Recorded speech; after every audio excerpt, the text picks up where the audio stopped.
जर वनवासी जर ते आपल्याला म्हणत असतील तर त्याला एकच पर्याय आहे.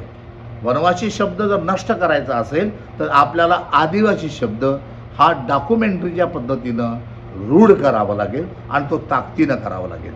जर आपण आदिवासी शब्दामध्ये जर आता भारतामध्ये आपण 13-14 करोड आहोत, त्यातले 5-6 करोड लोकांनी जरी आदिवासी शब्द नोंदवला तर या वनवासीवाल्यांना मोठी चपराक बसेल.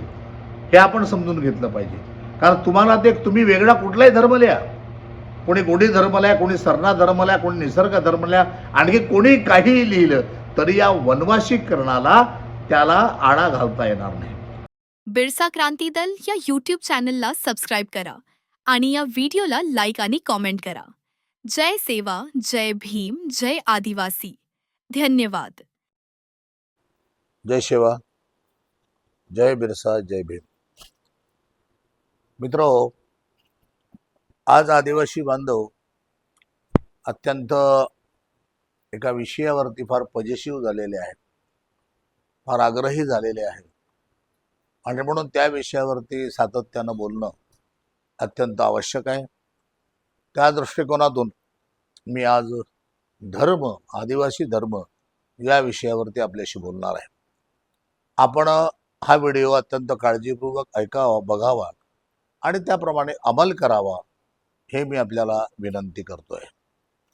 आता सध्या, कारण उद्या 15 तारीख आहे, उद्यापासून जनगणनेचं काम अतिशय रितसरपणे चालू होणार आहे. आजपर्यंत ऑनलाईन नोंदणी करण्याचं काम होतं आणि उद्या 15 तारखेपासून घरोघरी प्रगणक हे फिरणार आहेत आणि आपली माहिती घेणार आहेत. त्या माहितीमध्ये जर धर्माच्या बाबतीमध्ये काही लोकांनी विचारलं तर आपल्याला नीटपणे सांगता आलं पाहिजे, म्हणून हा व्हिडिओ मी करतो आहे.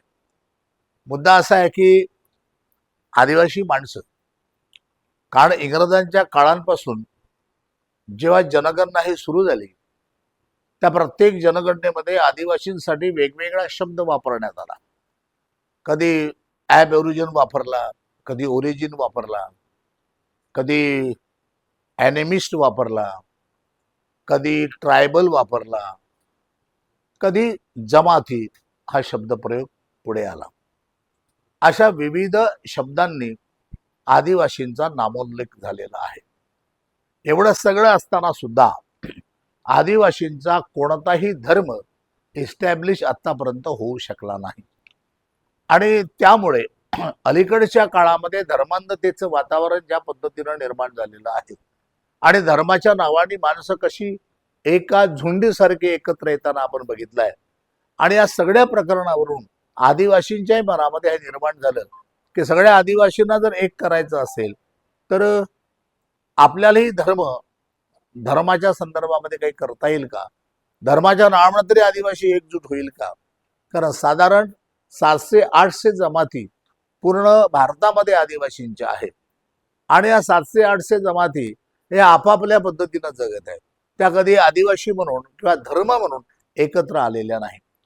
परंतु अलीकडच्या काळामध्ये जसं बाबासाहेब आंबेडकरांनी 6000 जातींना 3 शब्दामध्ये एकवटलं, त्यामध्ये एक आहे शेड्यूल कास्ट, त्याच्यामध्ये 1000 जाती एकत्र आल्या, त्याच्यानंतर शेड्यूल ट्राईब, त्याच्यामध्ये 700-800 जमाती एकत्र आल्या आणि 3743 जाती ओबीसी या शब्दामध्ये एकत्र आल्या. म्हणजे जवळजवळ 6000 जाती या 3 शब्दामध्ये एकत्र आला. म्हणजे बाबासाहेबांची इच्छा जी होती की समाजामध्ये जातीय तेढ कमी करून लोकांनी एकसंघ व्हावं, एकत्र व्हावं, त्याला कुठेतरी या निमित्तानं फायदा होताना आपला दिसतोय. पण अलीकडच्या काळामध्ये काही यंत्रणा अशी आहे ती मात्र सातत्यानं ही माणसं वेगवेगळी कशी राहतील, हे माणसं यांच्यामध्ये फूट कशी पडेल, अशा पद्धतीची यंत्रणा जाणीवपूर्वक काम करते आहे की काय असं वाटण्या इतकं शक्यता निर्माण झालेली आहे मित्र. आणि म्हणून मला असं वाटायला लागलं, जर आदिवासी समुदाय धर्माच्या नावाने जर एकत्र येण्याची त्यांची इच्छा असेल तर मग आदिवासी समुदायाने कोणत्या धर्माचा उल्लेख केला पाहिजे, कोणता धर्म लिहिला पाहिजे? कारण आपल्याकडे धर्म कोडची मागणी हे सातत्यानं होत आहे. काही लोक म्हणतात की आदिवासीच्या नावानं कोणत्याही धर्म कोड त्याला दिलेला नाही, नंबरच दिलेला नाही. त्यामुळे आपण कोणता नाव सांगावा. काही लोक म्हटलं की गोडी धर्म लिहा, काही लोकांनी म्हटलं सरना धर्म लिहा, काही लोक अलीकडे म्हणायला लागले निसर्ग धर्म लिहा. असं वेगवेगळ्या पद्धतीनं लोक आपलं मत व्यक्त करत आहेत. आणि काही लोक त्याच्यावर प्रतिक्रिया देताना असं मत व्यक्त करत आहेत की या सगळ्याला कुठलाही कोड नाहीये, कुठलाही नंबर नाहीये, मग हे आपल्याला हे कसं लिहिता येईल, अशाही पद्धतीने युक्तिवाद आपली काही माणसं करत आहेत. आणि म्हणून मी या सगळ्या युक्तिवाद स्पष्टपणे सांगतो की जेव्हा आपली घटना लागू झाली किंवा हे सेन्सस करणं सुरू झालं, तेव्हा या जी धर्म अस्तित्वात होती त्यांना त्या काळामध्ये नंबर देण्यात आला, कोड नव्हे, हा नंबर आहे. ज्या धर्माची अधिक लोक ज्याने नोंदणी केली त्यांना 1 नंबर दिला, त्याच्यानंतर मुसलमानांना 2 नंबर दिला, आणखी बौद्धांना 3 नंबर दिला, जैनांना 4 नंबर दिला, किंवा ज्या पद्धतीने शीख धर्म आहे त्याला नंबर दिले. हे घटना लागू होण्यापूर्वीची घटना आहे. त्यांना या पद्धतीचे नंबर दिले. हे केवळ कम्प्युटरच्या दृष्टीनं मोजण्याकरता आहे. या नंबरची माणसं किती आहे तर पटकन कम्प्युटर सांगेल. या पद्धतीनं ते नंबरिंग आहे. त्याला आपण धर्मकोड हा शब्द चुकीचा आपण वापरतोय, त्याला धर्मकोड म्हणण्याची गरज नाही. आणि मग हे 5-6 कॉलम या पद्धतीनं केल्यानंतर त्याने 7वा कॉलम त्यामध्ये ठेवला आणि त्याच्यामध्ये त्याने इतर अशी, या इतर मध्ये, या कॉलम मध्ये आपल्याला आपल्या धर्माची नोंद करायची आहे प्रामुख्यानं.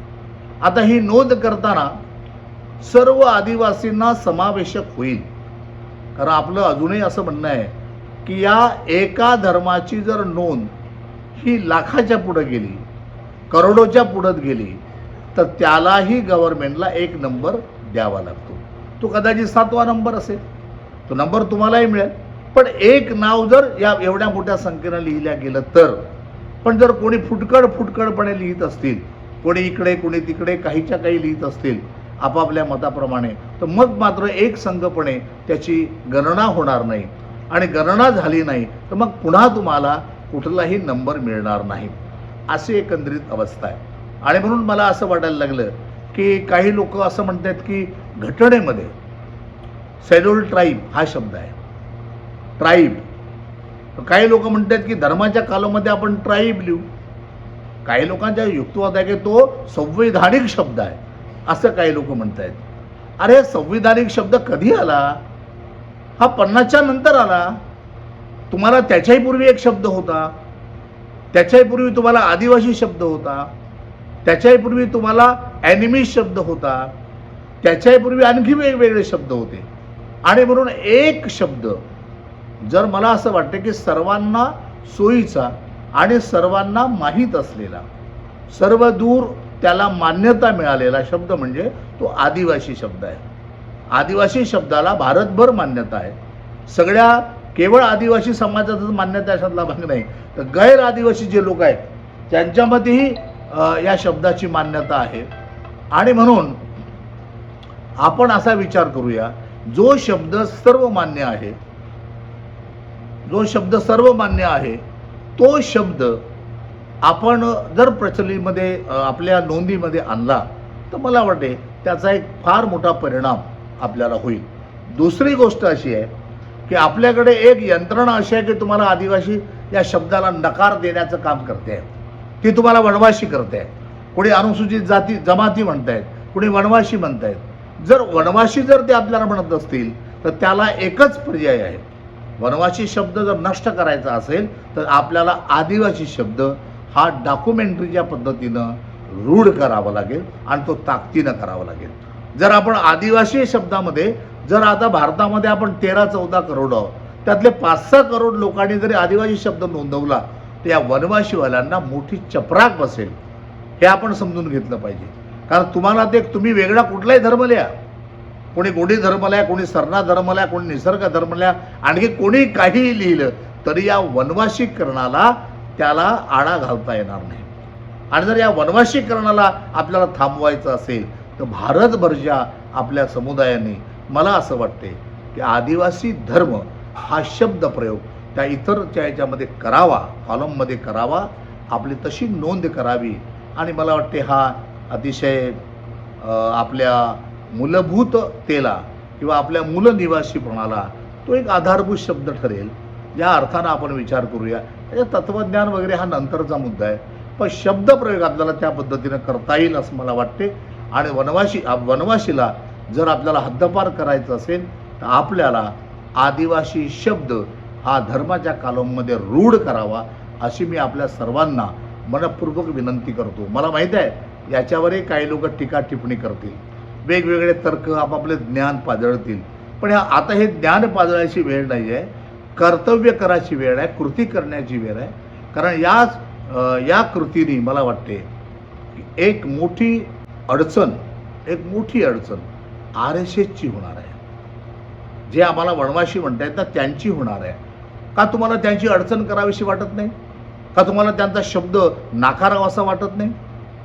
कारण वनवासीला दुसरा पर्याय कोणता शब्द आहे? तो आदिवासी शब्द आहे. तो निसर्ग धर्म होऊ शकत नाही, तो गोंडी धर्म होऊ शकत नाही, तो तुमचा सरना धर्म होऊ शकत नाही. गोंडी भाषा होऊ शकते, मुंडारी भाषा, जी आपली भाषा आहे ती भाषा लिहायची, मातृभाषा जी आपली आहे ती भाषा आपण लिहायची. पण मला वाटते धर्माच्या कॉलममध्ये सर्वांना सोयीचं होईल, त्या अंधांना सोयीचं होईल, तिकडं भिल्लांना सोयीचं होईल, इकडं गोंडांना सोयीचं होईल, इकडं प्रधानांना सोयीचं होईल, अनेक जमातीला ते सोयीचं होईल, माडियांना सोयीचं होईल, इकडं राजस्थानातल्या लोकांना सोयी, सगळ्याच प्रांतातल्या लोकांना जो शब्द सोयीचा आहे तो शब्द आहे आदिवासी. आणि म्हणून आदिवासी धर्मच आपण त्या ठिकाणी लिहिला पाहिजे आणि हा मोठ्या संख्येनं या नावाने नोंद झाली पाहिजे. तर खऱ्या अर्थानं आपण या देशाचे मूळ निवासी अजून पक्के होत जाऊ असं मला वाटते. एवढं आपण करावं एवढी मी आपल्याला विनंती करतो आणि याच ठिकाणी थांबतो. जय शिवा. बिरसा क्रांती दल या यूट्यूब चॅनलला सबस्क्राईब करा आणि या व्हिडिओला लाईक आणि कॉमेंट करा. जय सेवा, जय भीम, जय आदिवासी. धन्यवाद.